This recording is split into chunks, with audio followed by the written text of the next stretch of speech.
Hai pelajar-pelajar, saya Cikgu Ram dari Genius Edu. Hari ini kita nak tengok topik osmosis, okay? Biology.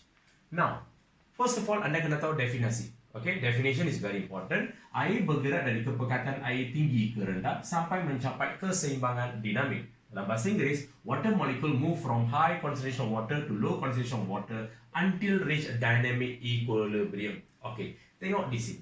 Di sini ada U tube di mana A dan B, dan tengah-tengah ada SPM. Cikgu, apa itu SPM? Semi permeable membrane. Membran separa telak. Apa fungsi dia? Hanya air sahaja boleh bergerak dalam dan luar. Molekul air sahaja boleh gerak dan keluar. Okey, zat-zat terlarut yang besar tak boleh masuk dan keluar. Itu fungsi SPM, semi permeable membrane.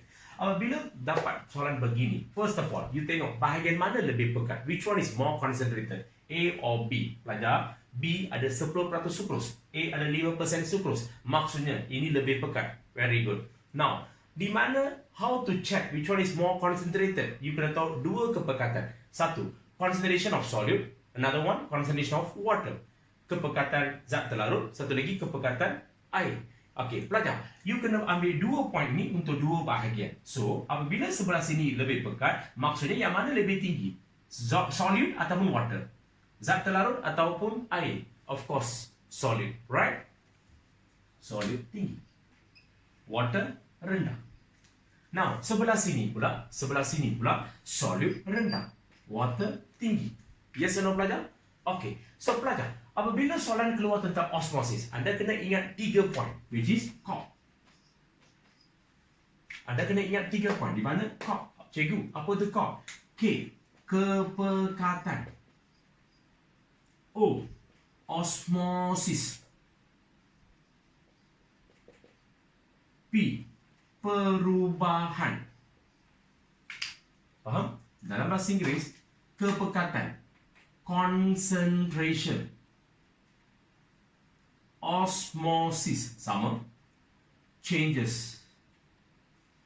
So these are the three points you have to know under the osmosis. Concentration, osmosis, changes. Kepekatan, osmosis, dan juga perubahan. Pelajar, first of all, you kena terangkan tentang kepekatan. Macam mana? Point number 1. Kepekatan zat terlarut di bahagian B lebih tinggi daripada bahagian A. Concentration of solute at B is higher than A.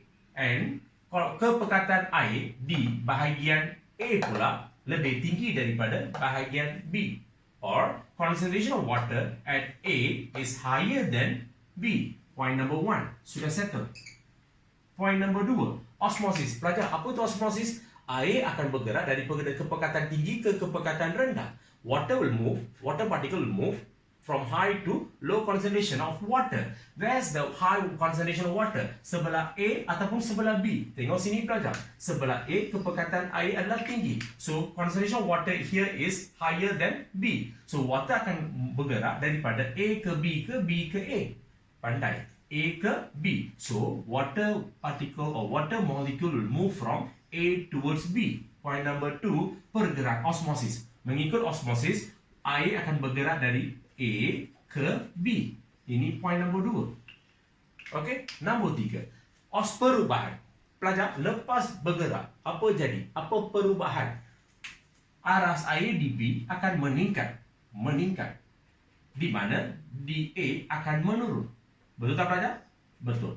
Kenapa? Air akan bergerak daripada A to B. So, the water level at B will increase, whereas water level at A will decrease. Okay? Yang A, B akan meningkat, di mana A akan menurun. Tetapi, kepekatan di dua-dua tempat adalah sama. So, pelajar, di sini perubahannya adalah A menurun, di bahagian B, air akan meningkat.